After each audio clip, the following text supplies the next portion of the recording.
Si Shai Gilgeous-Alexander ngayon ay may tuturing na isa sa greatest guard sa kasaysayan ng NBA matapos pamunuan ng OKC Thunder sa kanilang kauna-unahang championship at maging two-time league MVP.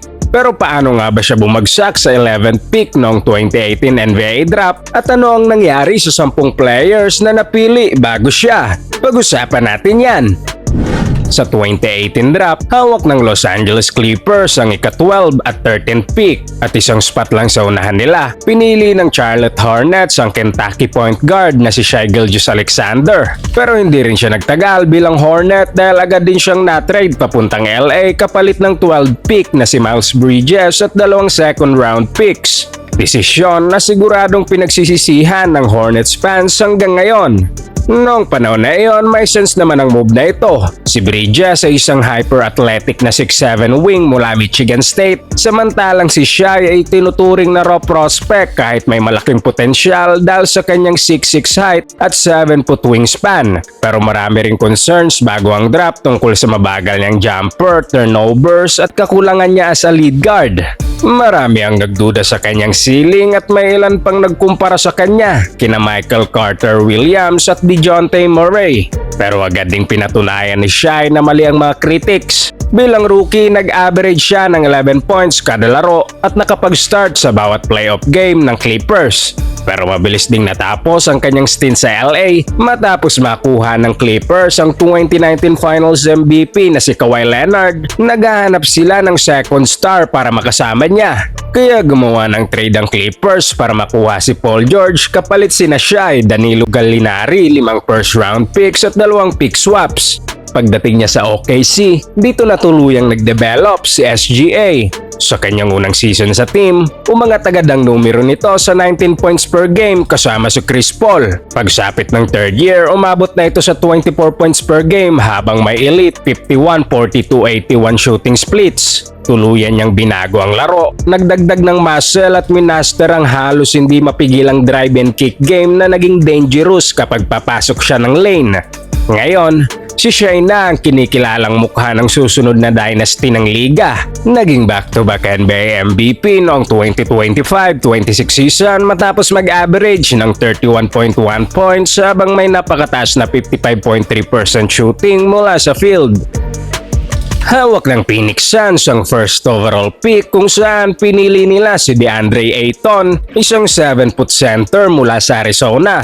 Bilang freshman, dinuminan niya ang Pac-12 matapos mag-average ng 20 points at 12 rebounds habang may 61% shooting. Dahil sa elite niyang 7'5 wingspan at explosive athleticism, naging appealing siyang big man prospect lalo na sa offensive side. Kaya hindi na pinalampas ng Suns ang pagkakataong ipares siya sa rising star na si Devin Booker. Bilang rookie, nagtala si Ayton ng solid na 16 points at 10 rebounds pero nasira ang second season niya matapos masuspinde ng 25 games dahil sa paglabag sa anti-drug policy ng liga. Pagbalik niya, doon naman nagsimulang umangat ang Phoenix bilang franchise. Sa tulong ng veteran floor general na si Chris Paul, naging mahalagang defensive anchor si Ayton habang tinulungan ng Suns na makarating sa 2021 NBA Finals at maitala ang franchise record na 64 wins noong 2022. Pero kahit naging successful ang Suns, nagkaroon din ng problema sa relasyon ni Ayton at ng team. Hanggang sa kalaunan ay matrade siya sa Portland kung saan mas bumaba pa ang tingin ng marami sa kanya dahil sa inconsistency niya sa laro at depensa. Matapos mabuyout sa Portland, pumirma si Ayton sa Los Angeles Lakers kung saan nag-average siya ng 12.5 points at 8 rebounds bilang starting center habang may elite na 67.1% shooting mula sa field. Sa number 2 pick, pinili ng Sacramento Kings ang Duke forward na si Marvin Bagley. Galing siya sa dominanteng freshman season kung saan nag-average ito ng 21 points at 11 rebounds habang may 61% shooting. Kahit may mga scouts na nagdududa sa kanyang depensa, napakataas pa rin ang tingin sa kanyang offensive potential dahil sa kanyang athleticism at scoring ability. Pero sa kasamang palad, hindi na i-translate sa NBA ang dominasyon niya sa college. Bilang rookie, nag-average siya ng solid na 15 points at 8 rebounds pero mabilis ding natigil ang kanyang development. Naging malaking liability sa depensa at pagdating ng kanyang fourth season, bumaba na sa 11 points per game ang kanyang scoring. Kalaunan nagdesisyon ng Sacramento na mag-move on at i-trade siya sa Detroit at doon nagsimula ang pagiging journeyman niya.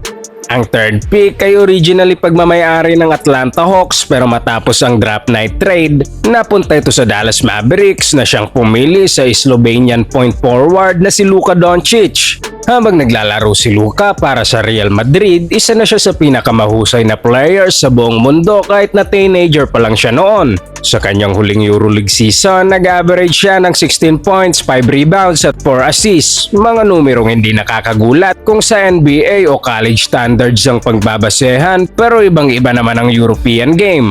Bago pa magpa-drop sa NBA, nanalo na siya ng Liga ACB title, Liga ACB MVP, EuroLeague Rising Star, EuroLeague MVP, EuroLeague title at EuroLeague Final Four MVP. May elite size siya na kayang kontrolin ang pacing ng laro, dominante sa pick and roll at kitang-kita agad ang elite vision niya sa court. Hindi lang siyang pinakamahusay na prospect sa draft na ito, isa siya sa pinakamahusay na prospect sa kasaysayan ng liga. Pero kahit na ganon, somehow napili pa rin ito sa third pick. At ang mas nakakagulat pa, imbis na kunin agad siya ng Hawks, nag-trade down pa sila kasama ang Mavericks kapalit ng number 5 pick at future first rounder.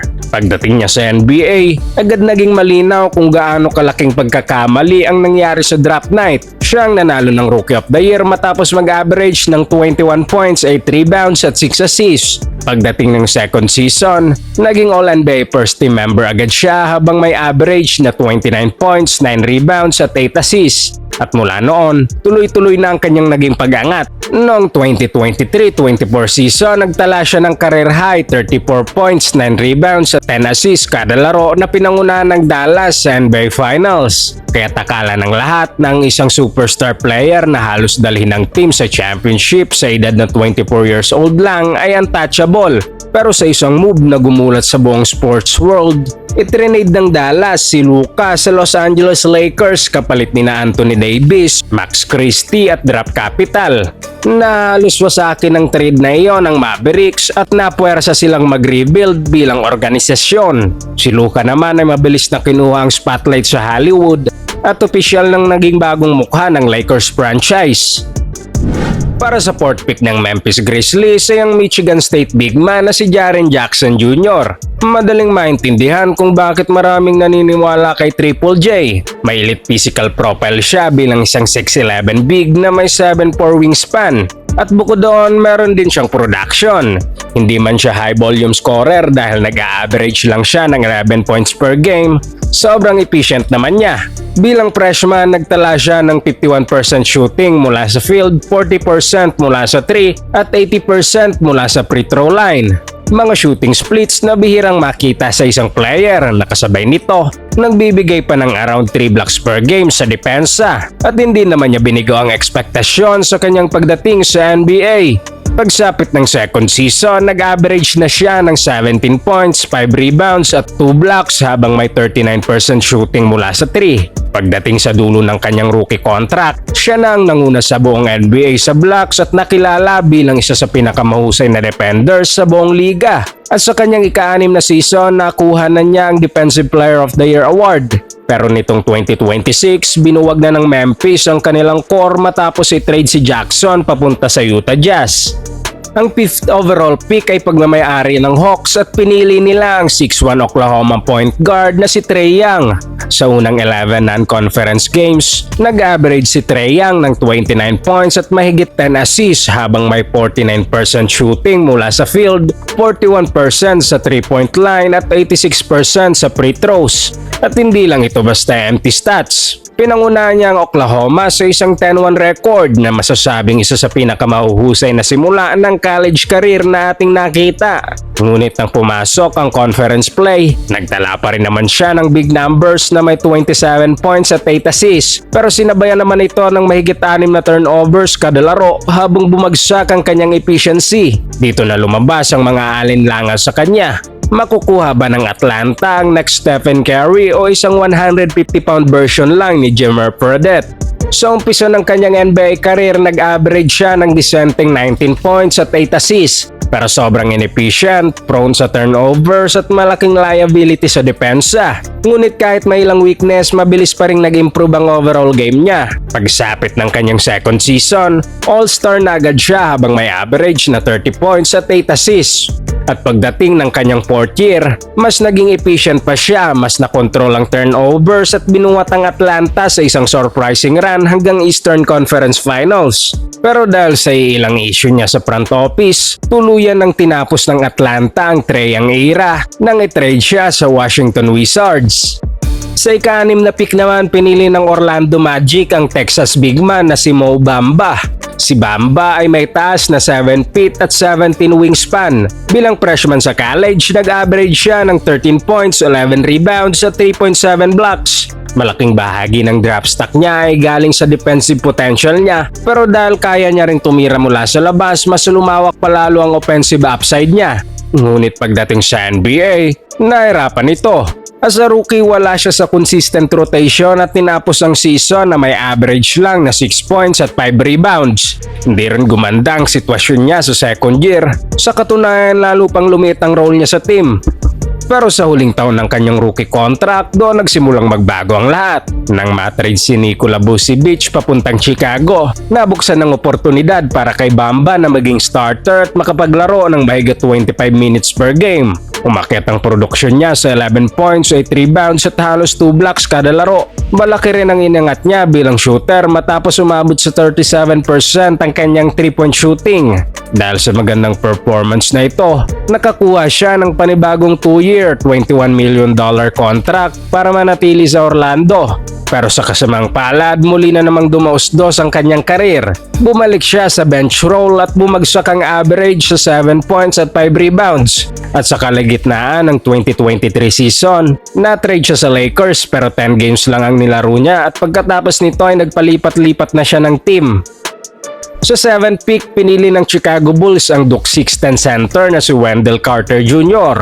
Galing si Carter sa isang solid na freshman season sa college na may average na 14 points, 9 rebounds at 2 blocks. Meron siyang 7'4" wingspan, solid sa depensa at mahusay na playmaker.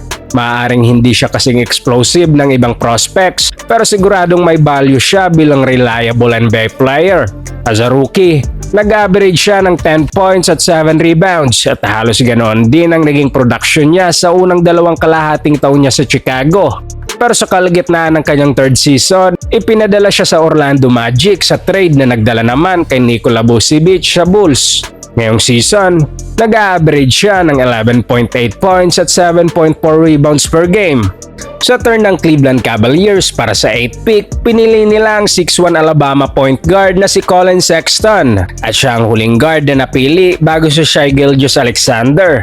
Sa panahon ng draft, si Colin Sexton ay isa sa pinakamalalaking pangalan sa class. Galing siya sa isang freshman season na may napaka-impressive na production matapos mag-average ng 19 points, 4 rebounds at 4 assists. Sobrang energetic nito, mabilis ang galaw at aggressive umatake papunta sa rim kaya't nabansagan siyang young bull.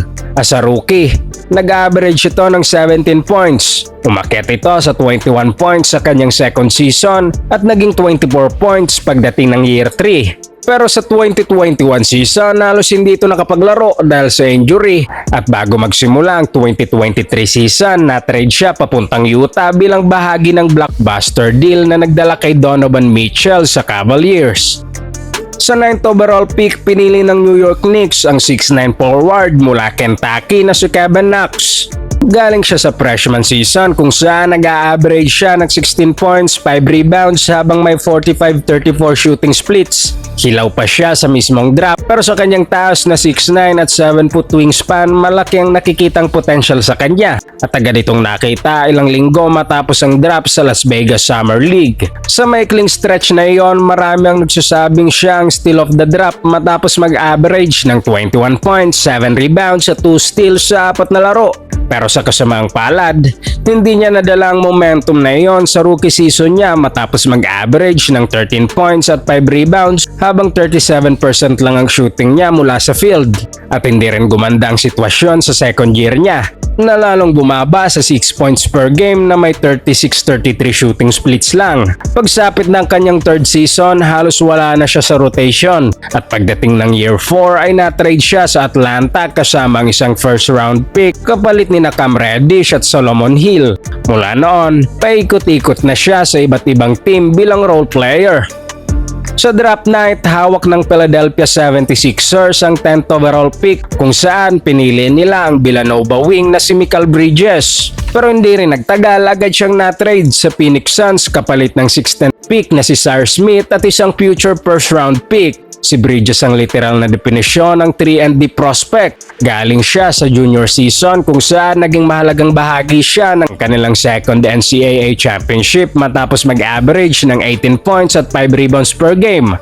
Bilang isang elite perimeter defender na may 6'6 height at 7'1 wingspan, dala niyang plug-and-play na skill set na perfect para sa championship level teams. Pagdating sa NBA, mabagal ang naging simula niya matapos mag-average ng 8 points bilang rookie at 9 points naman sa second season. Pero dahil sa consistent niyang impact sa court, unting-unting tumaas ang production niya hanggang maging runner-up siya para sa Defensive Player of the Year at kalaunan ay sumabog palalo ang kanyang laro matapos ma-trade sa Brooklyn Nets, kung saan nag-average siya ng 26 points, 5 rebounds at 3 assists kada laro. Nang ma-trade siya sa Knicks, nag-adjust si Bridges sa role niya kasama nina Jalen Bronson at Karl Anthony Towns. Naging pundasyon siya ng depensa ng New York at ipinagpatuloy ang kanyang legendary Ironman streak na may nasa mahigit 600 plus games na nailaro ng walang mintis. At yan ang 10 players na napili bago ang 2-time MVP na si Shai Gilgeous-Alexander. Kung may komento o reaksyon, ilagay mo lamang sa ating comment section at babasahin nating lahat yan. Huwag kalimutang mag-like at subscribe para sa mas marami pang sports kwento.